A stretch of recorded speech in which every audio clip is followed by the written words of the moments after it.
I please get you to say your name, Yep. your daughter's name, and how long you and your daughter have been involved? Yeah. Cool. Ready?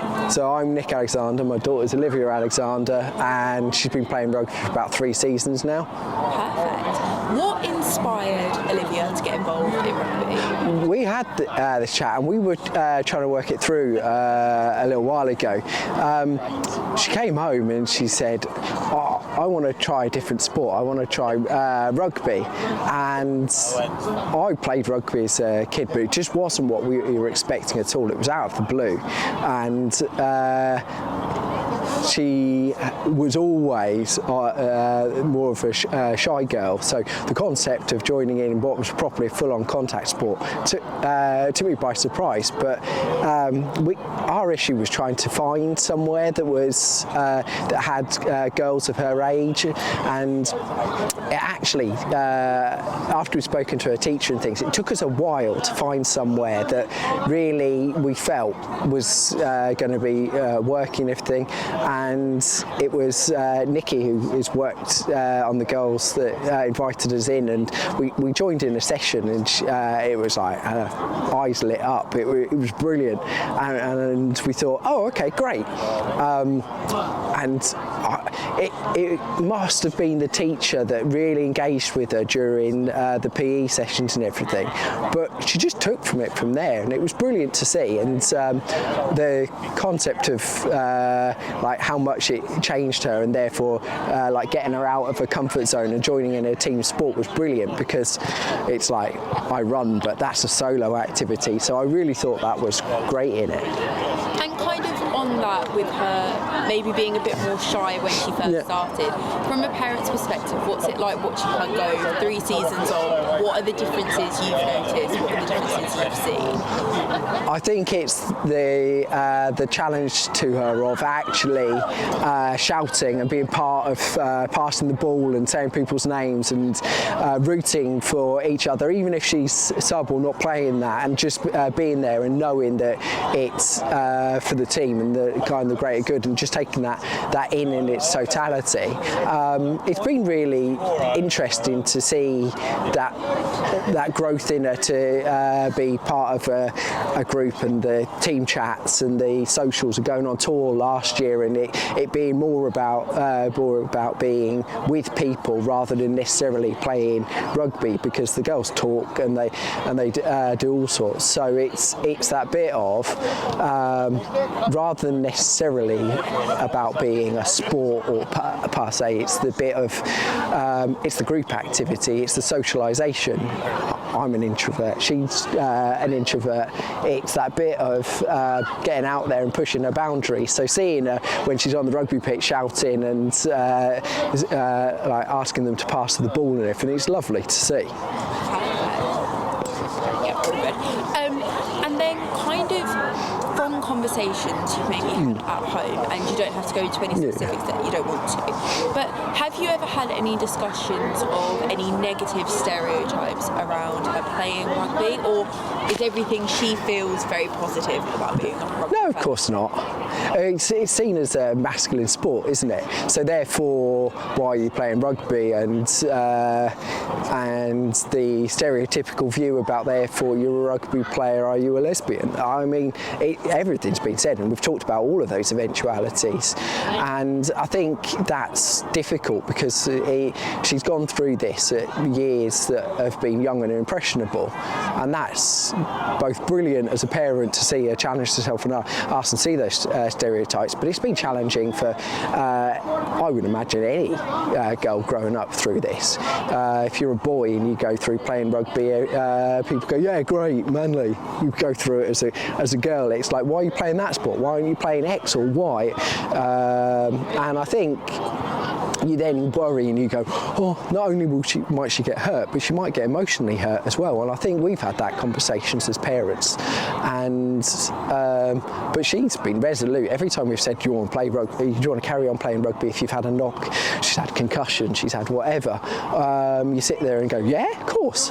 Or, oh, yeah, I'll be fine. Oh, I can't go today because my head's still spinning. But I think then it's that bit where people have gone, and challenged that, and we've expected her to take a step back and things, but actually she's just gone no, and I think that's part of the growth that's been within her, that's been a really positive thing.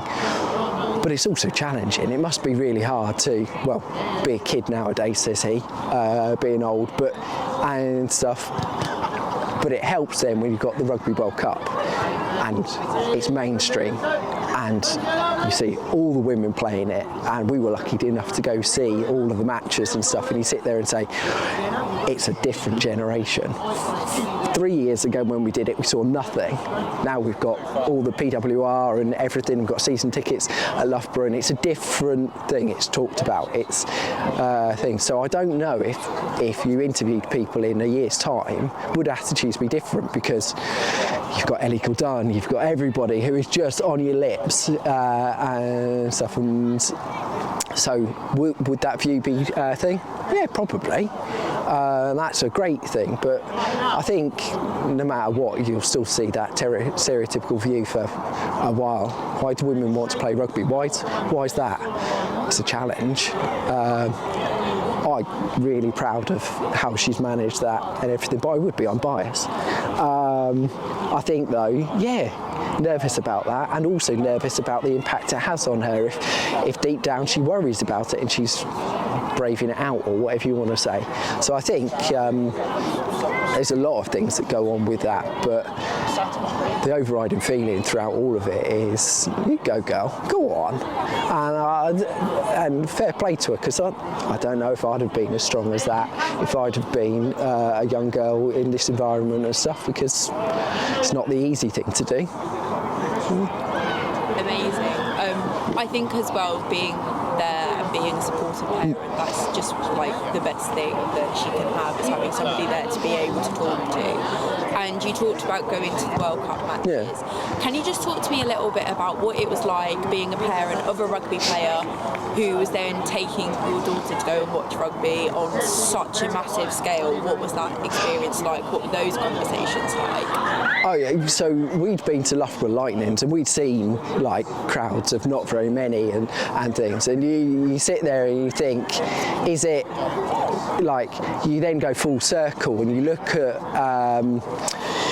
the opening game that we went to, we drove up to Sunderland, and all the build up and stuff, and you walk in and the stadium was absolutely rammed, and you sit there and it was emotional, and you that full circle moment where you say, no, it really is big. And we were talking through the entire tournament about it, we think on the first game people were like, oh, it's just the Women's Rugby World Cup, the standard will be awful and everything, and then people watch the games and they see how amazing the England team were. All right, there is a disparity between some of the national teams, but I think it changed through the period about actually people's opinions about women's rugby, and having that discussion with her and saying, do you see how acceptable it is now, and how like Helena Royston and everybody and Emily Scarrett and everything that we'd watched play for Loughborough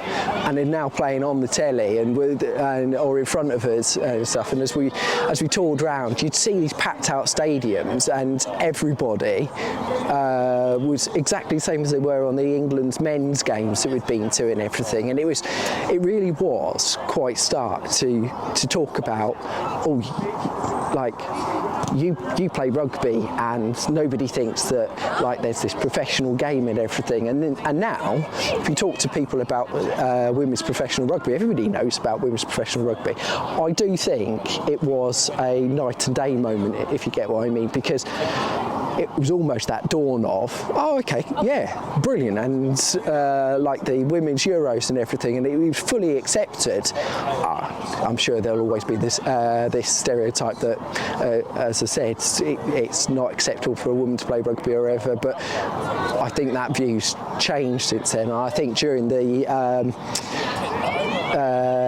each match that we went to, and whether it was at the Saints or whatever, when we looked at some of those matches, they were always packed, and the support was just different. It was just, I think it was that moment where Olivia realised that it was something that you could really do, and it wasn't just a bit of fun. And then our little girl Rosie, she was like, yeah, I can do this. I'll do this. I'll join in this. I'll join and I'll come along and play. And I think Olivia's inspired her, and then she also sees and she goes and watches the rugby. And now they watch the men's because they've watched women's, and so that's the bit where it's like, the men's didn't come first, it was the women's that came first. And I find that really fun in the guise of, because always it's been me growing up, it's been the men's first and then the women's, and they go, yeah, I'll watch the men's because it's rugby. Not, I'll watch the men's because I really want to watch the men's, they want to watch the women's, and that's great. So I think having that conversation, how that's changed, was really interesting during that period. And you look back at it on almost a social experiment, and you see the country's attitude change like it did with the women's football, and you see, I'll be blunt, men's attitude change, because I spoke with some of my friends and said, oh, we're taking this time off and we're travelling around the country and we're following the women's rugby, and they went, really? Oh, can you really be bothered to watch a 70-0 match or whatever? Well, I can be bothered to watch England women win the World Cup and play some terrific things, and it grow as a sport and actually become mainstream. That's amazing for the girls. Well, okay. And then they'd watched a few games and it was like, oh, yeah, that's quite entertaining. Oh, that was one-sided. Yeah, I've seen 100 World Cup games that are one-sided and lost 7-0. Well, yeah, but what? And I think Olivia saw that, and Rosie saw that as well, and it's that part where you say it became acceptable, it became talked about, and like now we say, oh, we've got season tickets to Loughborough, and everyone's like, oh, cool, rather than, oh, and that be odd, kind of thing. So I think it was a really big moment that really changed both our girls' views on like rugby and the acceptability of how that is. Perfect. I think you've answered pretty much everything, but is there anything else you would like to add about being a parent, about having daughters involved in rugby, about the World Cup, about anything that you feel like you haven't had a chance to mention? I think the only thing I'd actually say is that